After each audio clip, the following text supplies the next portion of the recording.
Ko'p vaqtlarda xotinlar o'zlarining erlarini qadrlamaydi. Sababi doim yonida, qayerga ketadi. Qadri yo'q o'xshaydi. Ammo Hadicha onamiz, yana qaytarib aytaman, Rasulullohning xizmatiga bir odamni buyurib qo'yishi mumkin bo'lib turib, lekin xizmatida o'zi qoyim bo'ladi. Hadicha onamiz Muhammad alayhisalomni yo Rasululloh deb chaqiradi.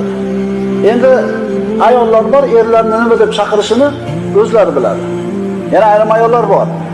O'zi turibdi. Eri kelsa bolasiga buyuradi. Bor, dadangga choy damlat. Bor, unga qilib ber.